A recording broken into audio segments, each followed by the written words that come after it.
So hello fellow Earthlings, this is Earthling 6455463728, and I was looking at a video essay by Jake Tran. It was called The Profitable Business of Enslaving Third World Countries. I'm not sure if it was enslaving, but basically across the screen it said economic hitman.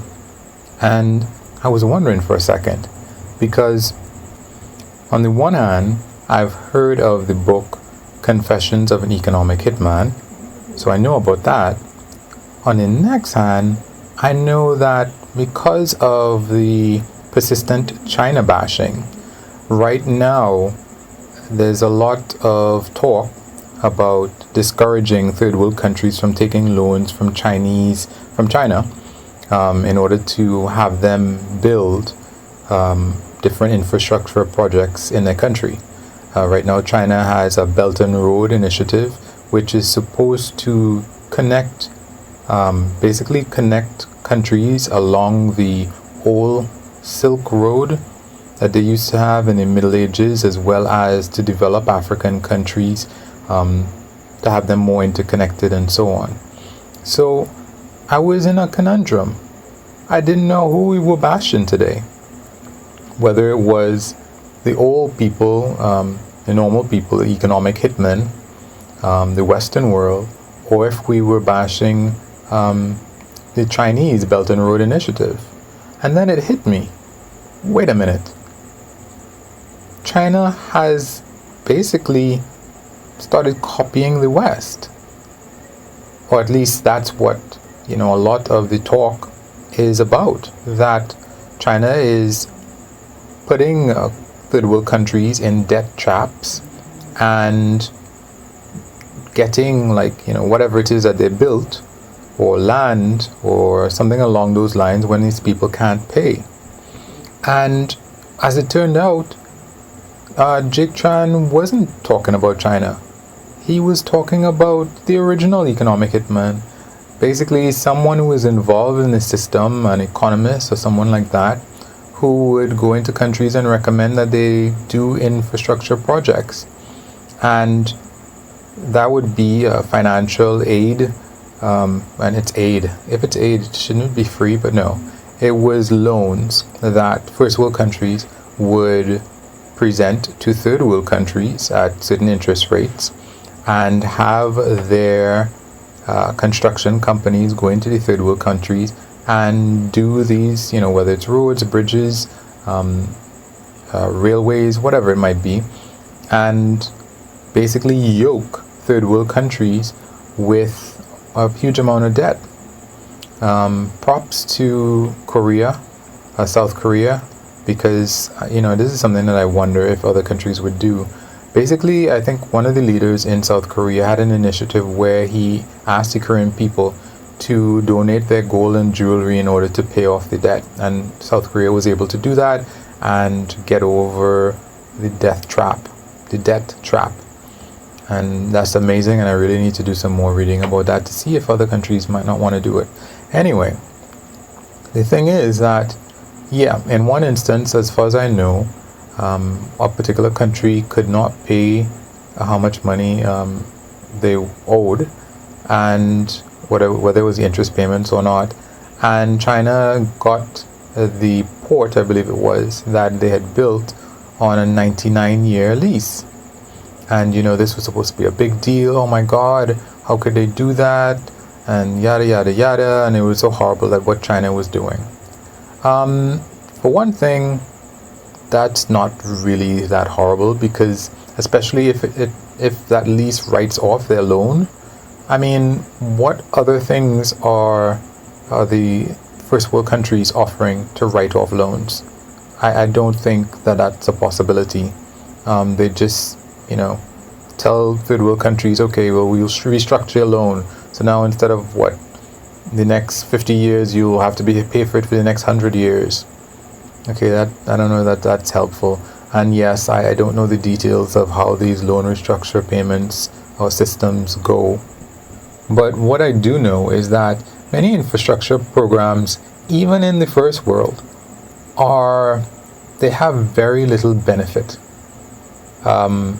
Unfortunately, as part of corruption in the first world that is ignored, construction companies and politicians looking to get people employed will hype certain projects in order to get more jobs in a particular area and to get reelected. And a lot of times there might be no benefit. It might be just a complete and utter wasteful infrastructure project. As a matter of fact, I heard one person just call it lies, but he said people don't like to hear the word lies, so he had some other term that he made up for it. Now, if you have similar projects in third world countries, now whereas it should have increased the growth of the country, it is now a millstone around their neck and makes them more indebted to these first world countries in a way that they can never get out of. So they end up they can't develop. The money that would have been useful to develop in some other way, they can't. But the thing is that, and I might be wrong, but what I'm seeing from China is that the infrastructure projects that they're proposing seem to be useful infrastructure projects. For example, like a rail system to connect different countries in Africa. That's something that nobody is proposing. And that would definitely be useful to help interconnect all of the countries in Africa. There is no first world country or the IMF or the World Bank that is proposing anything that might be useful like that. And one might say, well, that's just to give infrastructure to allow China to bleed Africa of its resources. Well, maybe that might be the case, but one of the inevitable byproducts of that will be that it will also connect Africa in ways that it has never been connected before and benefit African countries. There's also the idea that, if you can't pay, then China is going to, maybe take a port for a 99-year lease. There's two issues with that. One issue is that it means that they have to build something useful. It is in their interest to build something useful if they're going to potentially take over it and lease the land for 99 years. So that's one positive thing. Another thing is that I don't know if too many people remember that Hong Kong was leased from China for 99 years. But, and then, they gave up, the UK gave up Hong Kong to go under China's rule. Now, the thing is that I don't know that most people are aware that that lease was kind of signed at gunpoint. I don't know what people might know about the Opium Wars, but the fact of the matter is, as far as I understand it, basically the UK, one of its major companies, was pushing opium, heroin on China. It was selling it there. And at one point, one of the leaders of China decided that no, they don't want the UK to push opium into China. So they destroyed the opium that was there. And the UK and its company didn't like that, so they came and had a battle or a series of battles with China and defeated it. And they said, hey, you're gonna have to pay us back for that dope. We're gonna take Hong Kong as payment for that for the 99 years. And I guess the UK decided to become a nicer place and at some point stopped pushing drugs into China. I don't know when exactly that would have been, but I'm sure the Chinese people were really appreciative that people were not forcing them to import or at least allow the importation and sale of drugs in their country that was leading to so many addicts and the ruination, as they say, of the Chinese people. So when you compare how the UK went about getting its lease, I kind of don't see that it's that big a deal when China does it. I don't know for a fact, but I'm presuming that if China is seeking to take over that racket, as they say, they're probably going to have cheaper interest rates anyway. And one of the things that, seems to me to be obvious, and I suppose to many other people, is that China wants to do in some of these other countries what happened in China. One of the complaints is that, I think it's a middle income curse is what they call it. When you go from poor to being middle income, and nobody wants to make stuff in your country anymore because your wages are too high now. Now, as far as I know, wages in China, I think that is part of some editorial, something just, I think it does not have any real basis. I am sure that the wages in China have increased, and that is discouraging some people from doing business in China.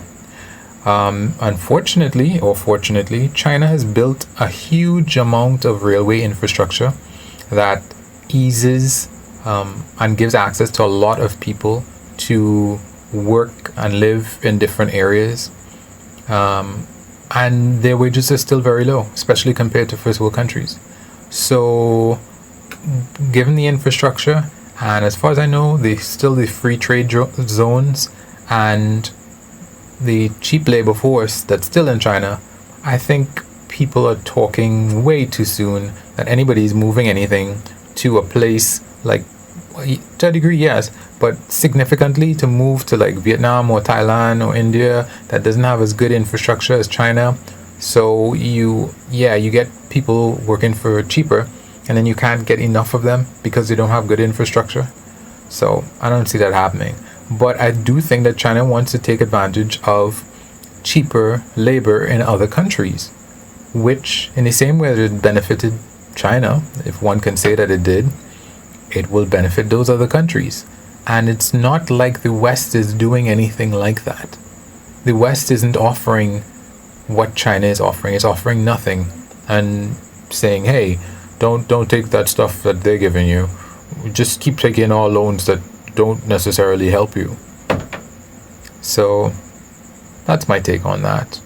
I think that the West in many ways is upset and a little bit pissed off by the growth of China and the reach and influence of China, and would like to discourage it as much as possible with words.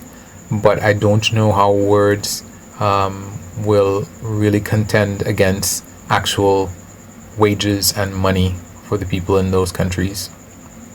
So anyway, guys, you can wish me luck. So you can like that, you can unlike it, you can comment and praise or denigrate it, you can subscribe, or you can share, and of course you can do nothing. Peace.